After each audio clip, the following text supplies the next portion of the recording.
Welcome everyone আমাদের DNA hack for health Chittagong ডিভিশনের একটি অনলাইন সেশনে, যেখানে আমরা আমাদের প্রিভিয়াস ডিভিশন সিলেট ডিভিশনের চ্যাম্পিয়ন টিমসদেরকে নিয়ে একটা সেশন করব, যার মাধ্যমে চিটাগাং ডিভিশনে যারা আমাদের পার্টিসিপেট করতে চাচ্ছেন তারা আমাদের ডিএনএ হ্যাক ফর হেলথের ভিশন এবং হ্যাক ফর হেলথের হ্যাকাথনের যে প্রসেস গুলো আছে সেগুলো নিয়ে ডিটেইলসে জানতে পারবেন। তো প্রথমেই আমি টিম মেডিলিংক, যারা আমাদের DNA hack for health Sylhet ডিভিশনে সেকেন্ড রানার্স আপ হয়েছে, তাদেরকে স্বাগত জানাচ্ছি আমাদের সাথে আজকে থাকার জন্য। আমি প্রথমেই তাদের টিম মেম্বার থেকে যে কোনো একজনকে রিকোয়েস্ট করব যে তারা যে সমস্যাটা নিয়ে, তারা যে হ্যাকাথনের যে প্রবলেমটা নিয়ে পার্টিসিপেট করেছিল, কোন বিষয়টা তাদের অ্যাকচুয়ালি মোটিভেট করেছিল আপনাদের, এবং ফাইনালি আপনারা কিভাবে সেই প্রবলেমের সলিউশনে আসলেন। আমি পরম আপনাকে রিকোয়েস্ট করব যে প্লিজ কিছু বলবেন এই ব্যাপারে।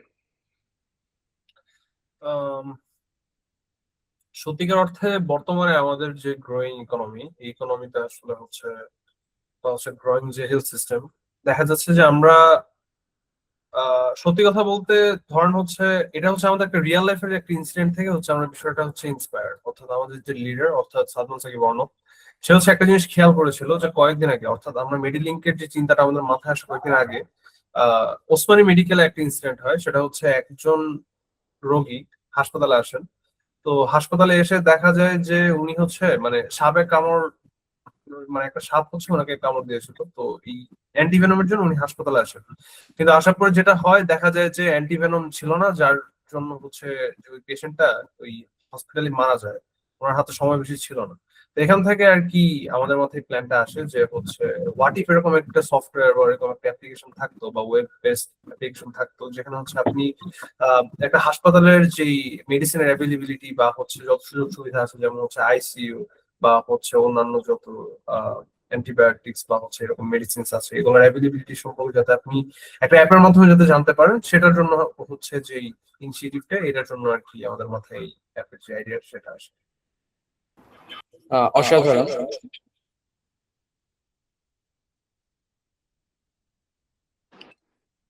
ধন্যবাদ আপনাকে আপনার উত্তরের জন্য।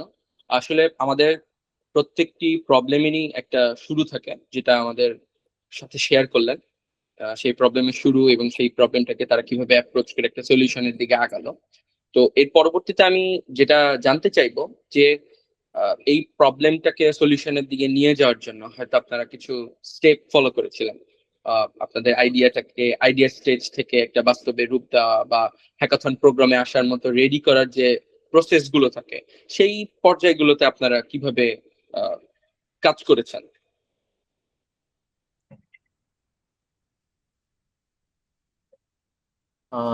আমি বলি এটা। আহ, আসলে আমরা যখন হ্যাকাথনের কথা ভাবছি, ইট ওয়াজ এ 3M থট যে আহ, আই- কিভাবে হতে পারে, আমরা কিভাবে এই প্রবলেমটা সলভ করতে পারি।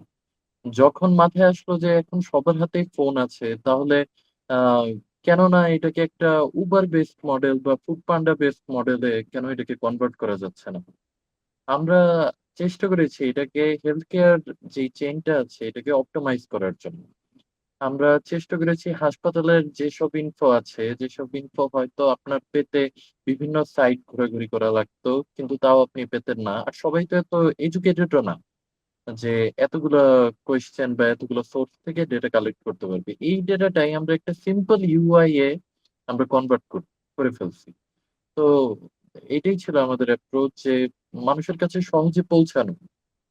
এটাই ছিল আমাদের মেইন অ্যাপ্রোচ। ধন্যবাদ অর্ণব আপনাকে।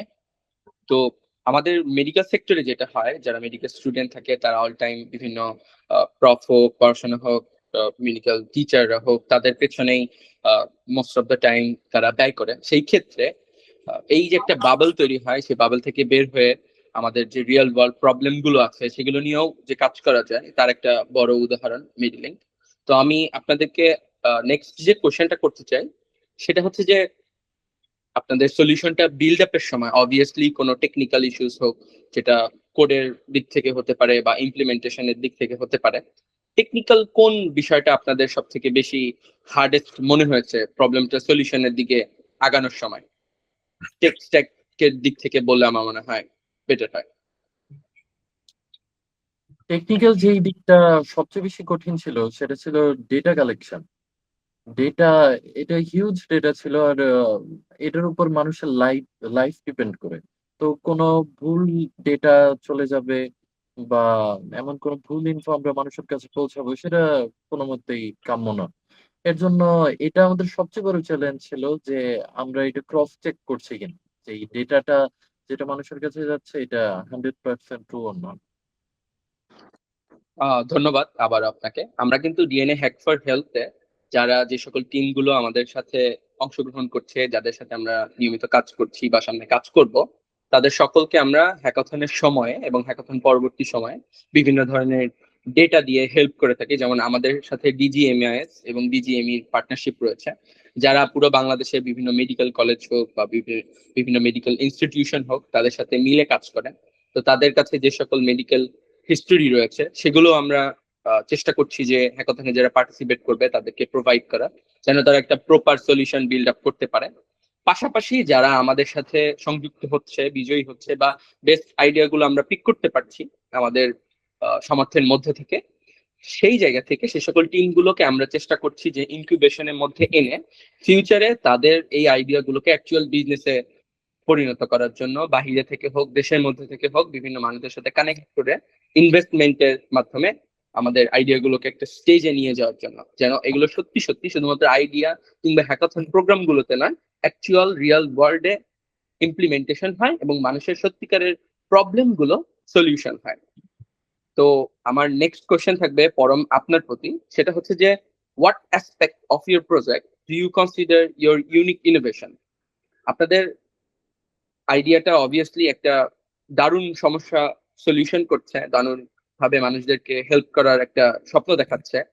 তো আপনার কি মনে হয় যে আরো 10টা বা 20টা আইডিয়া যেহেতু আমাদের হ্যাকাথন প্রোগ্রামে ছিল, সেই ক্ষেত্রে আপনাদের মতে আপনাদের আইডিয়াটা কিভাবে বাকিদের থেকে আলাদা, এবং আপনার মনে হয় যে ফিউচারে যারা আমাদের হ্যাকাথন প্রোগ্রাম গুলোতে পার্টিসিপেট করবে তাদের প্রতি একটা সাজেশন হিসেবে যে কিভাবে তাদের আইডিয়া গুলোকে ইউনিকলি উপস্থাপন করা যায়? আচ্ছা, এখানে একটা জিনিস আমি বলতে চাই যে আইডিয়া তো মানুষের অনেকই থাকে, তাই না? যে একটা জিনিস হচ্ছে, একটা প্রবলেম আমি আজকে আমার সামনে দেখতেছি, এই জিনিসটা সলভ করার হচ্ছে আমার খুব ইচ্ছা হচ্ছে যে এই জিনিসটাকে সলভ আমি করবোই। কিন্তু আসলে একটা জিনিস সলভ করার প্রতি আমাদের অনেক লিমিটেশনস থাকে। একটা জিনিস আমি আদৌ সলভ করতে পারবো নাকি, এটার অ্যাপ্রোচ গুলা কি হবে, অ্যাপ্রোচ গুলাকে আদৌ আমি আমার ফাইন্যান্সিয়াল যে স্টেবিলিটি, মানে ফাইন্যান্সিয়াল যে অবস্থাটা ওইটা কি আদৌ স্টেবল নাকি, বা হচ্ছে ওইটার জন্য যে প্ল্যান গুলা করা লাগবে সেটা কি আদৌ আমার ব্যাকআপ হিসেবে আছে নাকি, সেগুলো মেক শিওর করা অনেক ইম্পর্টেন্ট। আর আমাদের যে প্ল্যানটা ছিল এটা কিন্তু খুবই সিম্পল একটা প্ল্যান ছিল, কারণ এরকম মডেলের অনেক কিছু অলরেডি চলছে, যেমন হচ্ছে উবার আছে বাংলা, পুরো ওয়ার্ল্ড ওয়াইড, তারপর হচ্ছে বাংলাদেশে পাঠাও আছে। তারপরে এই জিনিসগুলো কিন্তু বেসিক্যালি সেম ভাবে অপারেট করতেছে, যে হচ্ছে মানুষজন এখানে তারা হচ্ছে প্রফিট করতেছে হচ্ছে যারা হচ্ছে অ্যাকচুয়ালি হচ্ছে যারা হচ্ছে যে সার্ভিসটা যারা প্রোভাইড করতেছে তারাই হচ্ছে আমাদেরকে হচ্ছে প্রফিট, মানে ওই অ্যাপের যারা ডেভেলপার তাদেরকে প্রফিট দিচ্ছে বা হ্যান ত্যান। তো বিষয়টা হচ্ছে এরকম যে যখন আমাদের কাছে এই সমস্যাটা আসে আমরা আসলে চিন্তা করি যে সমস্যাটাকে আদৌ সমাধান করা প্রয়োজন নেই। যখন আমরা বুঝলাম যে সমস্যাটা আসলে মানে সমাধান করা উচিত, বা হচ্ছে এটা সমাধান করলে অ্যাকচুয়ালি মানুষের লাভ হবে, তখন আমরা একটু ডিপে চিন্তা করা শুরু করলাম যে আসলে সমস্যাগুলো কোন কোন জায়গায়। যেমন হচ্ছে মানুষজন যখন তাদের আইসিইউ প্রয়োজন, তারা আইসিইউ ইনফরমেশন জানতে পারতেছে না, বা হচ্ছে তাদের কোন কোন মেডিসিন প্রয়োজন সেগুলো জানতে পারতেছে না। আর আপনি হয়তো খেয়াল করবেন যে আমাদের অ্যাপে আরেকটা পোর্শন আছে যেটাকে বলা হচ্ছে মাইক্রো ডেলিভারি সার্ভিস। সেটা হচ্ছে আমরা অলরেডি পিচ করেছিলাম, তো আরেকবার বিষয়টাকে এখানে আরেকবার উপস্থাপন করি। সেটা হচ্ছে যে আমরা যেটা করি যে হসপিটালে যদি কোনো কিছু অ্যাভেলেবল না থাকে তাহলে রোগীকে এক জায়গা থেকে আরেক জায়গাতে আমরা ট্রান্সফার করি, যেটা হচ্ছে অনেক সময় সাপেক্ষ এবং অনেক ক্ষেত্রে এইসব সমস্যা, মানে এইসব স্টেপ নিতে গিয়ে দেখা যায় যে রোগীর যে জীবন সেটা বিপন্ন অবস্থায় চলে যায়। তো আমরা যদি এই জিনিসটাকে অন্যভাবে চিন্তা করি, যেমন হচ্ছে রোগী হাসপাতালে থাকবে কিন্তু তার যে প্রয়োজনীয় ম্যাটেরিয়াল গুলো সেগুলো হচ্ছে এক হাসপাতাল থেকে আরেক হাসপাতালে হচ্ছে ট্রান্সফার হবে। তো এই যে একটা জিনিস, এই সিম্পল জিনিসটা কিন্তু খুবই, মানে জিনিসটা কিন্তু সত্যি খুবই সিম্পল আপনি যদি চিন্তা করেন, কিন্তু এই জিনিসটাকে যে এইভাবে করা যায়, এই জিনিসটা যে আমরা একটু চিন্তা করে এই জিনিসটাকে যে ইমপ্লিমেন্ট করার চেষ্টা করতেছি, আই গেস এটা হচ্ছে ইউনিক। এটা হচ্ছে অন্যান্য যে প্রজেক্ট গুলো ছিল সেগুলো থেকে হয়তো কিছুটা একটু হলেও ডিফারেন্ট। সো আমি নতুন যারা পার্টিসিপেন্ট আসবে তাদের প্রতি আমার সাজেশন হচ্ছে এমন কিছু চিন্তা করা যেটা হচ্ছে কেউ এখন পর্যন্ত করে নাই, আর হচ্ছে এমন কিছু করা যেটা অ্যাকচুয়ালি সমাজের কাজে লাগবে। কারণ হচ্ছে আহ রকেট সায়েন্স চিন্তা না করে মানুষের যেটা প্রয়োজন সেটাকে যদি আমরা ফোকাস দিই তাহলেই সেটা হচ্ছে আমাদের সমাজের ক্ষেত্রে একটা অ্যাকচুয়াল প্রোগ্রেস নিয়ে আসবে বলে আমি মনে করি, আর সেটা হচ্ছে অ্যাকচুয়াল আমাদের কাজে লাগবে বলে আমি মনে করি। ধন্যবাদ পরম এবং ধন্যবাদ অর্ণব আপনাদেরকে আমাদের সাথে এতক্ষণ থাকার জন্য। আসলে আমাদের সিম্পল একটা বিষয়কে আমরা যখন খুব মানে আকাশ চুম্বি করে ফেলি বা রকেট সায়েন্স করে ফেলি ব্যাপারটাকে, তখন হয়তো আমরা ব্যাপারটার অ্যাকচুয়াল সলিউশন কি, সেদিকে কিভাবে আগাবো সেটা নিয়ে কনফিউজড হয়ে যাই। তো যে কোনো বিষয়কে যতটা সিম্পল রাখা যায় সেই সাথে আমরা সেটাকে যত থরলি দেখার চেষ্টা করি সিম্পল রেখে, তখন আমরা একটা প্রপার সলিউশনে যেতে পারি। তো ফাইনালি আমি এটা বলে শেষ করব যে টিম মেডিলিং আমাদের সিলেট গ্রাউন্ডে সিলেট ডিভিশনের হ্যাকাথন প্রোগ্রামে দারুণ একটি সাফল্যময় আইডিয়া এবং একটি সম্ভাবনাময় আইডিয়া আমাদেরকে প্রেজেন্ট করেছে। আশা করছি চট্টগ্রাম এবং ফিউচারে যত আমাদের সেশন গুলো হবে, যত আমাদের হ্যাকাথন প্রোগ্রাম গুলো হবে, সেইখানে আমরা এরকম আরো দারুণ দারুণ এবং ইনোভেটিভ আইডিয়া পাবো, যেগুলো আমাদের সত্যিকার অর্থে সত্যিকার জীবনের সলিউশন নিয়ে আসবে এবং সত্যিকার জীবনকে আরো বেশি সহজ করবে। ধন্যবাদ মেডিলিং টিমকে আমাদের সাথে আজকে জয়েন করার জন্য, আমাদের সাথে থাকার জন্য ধন্যবাদ আপনাদেরকেও। নেক্সট কোন একটা সেশনে আমরা আবার জয়েন করব। ধন্যবাদ। Thank you. আপনারা যদি কিছু বলতে চান বলতে পারেন। ভাই, আমরা আমাদের অ্যাপটা ডেভেলপ করেছি, আমরা চাচ্ছিলাম সবাই এক নজর একটু দেখে ফেলুক আমাদের অ্যাপটা কেমন দেখাচ্ছে। আচ্ছা, এই ক্ষেত্রে আমাদের যে ইয়াটা রয়েছে, আমরা আমাদের একদম ফাইনাল রাউন্ড শেষে আমরা যতগুলো অ্যাপ বিজয়ী হয়েছে বিভিন্ন ডিভিশন থেকে এবং ফাইনালি যে 3টা আইডিয়া আমরা সিলেক্ট করব সেগুলোকে মানুষের জন্য উন্মুক্ত করব। পাশাপাশি এখন আমরা আমাদের ইন্টারনাল কানেকশনস গুলোতে দেশে এবং দেশের বাহিরে, যেমন আমাদের ইন্টেল এবং হচ্ছে আইবিএম এবং আমাদের মাইক্রোসফট কিছু পার্টনারশিপ রয়েছে, তাদের কাছে আমরা আইডিয়া গুলোর বেসিক লেভেল গুলো রিভিল করছি এবং তাদেরকে আমাদের সাথে পার্টনার হিসেবে অনবোর্ড করার জন্য, হয়তো মেন্টর হিসেবে, হয়তো ইনভেস্টর হিসেবে, যেন আপনাদের আইডিয়া গুলোকে এগিয়ে নেওয়া যায় সেগুলো সেইভাবে কাজ করছি আমরা। আগে এগুলো পাবলিকলি লঞ্চ করছি না বা পাবলিকলি মানুষের সামনে তুলে ধরছি না, কারণ সামনে আরো অনেকগুলো ডিভিশনের কম্পিটিশন হবে। তারা যেন আপনাদের আইডিয়া গুলো ফাইনালে যখন আপনারা যাবেন, একটা প্রপার যদি তাদের আইডিয়া থাকে, আপনাদেরকে বিট করা তাদের জন্য হয়তো ইজিয়ার হয়ে যাবে। আচ্ছা, আমাদের সাথে আরেকজন জয়েন করেছে, সাজিয়া জ্যোতি। ওকে, আবার চলে গিয়েছে। ওকে, আচ্ছা এসেছেন আবার। ওয়েলকাম সাজিয়া জ্যোতি। আসসালামু আলাইকুম ভাইয়া। ওয়ালাইকুম আসসালাম। আমরা তখন কথা বলছিলাম যে আপনাদের আইডিয়া গুলো কিভাবে আপনাদের বিল্ড আপ হলো, কোন কোন প্রবলেমের সলিউশন করলো, এন্ড ফাইনাল মেসেজ পরবর্তী রাউন্ডের যারা ডিভিশনের মানুষজন আছে তাদের প্রতি।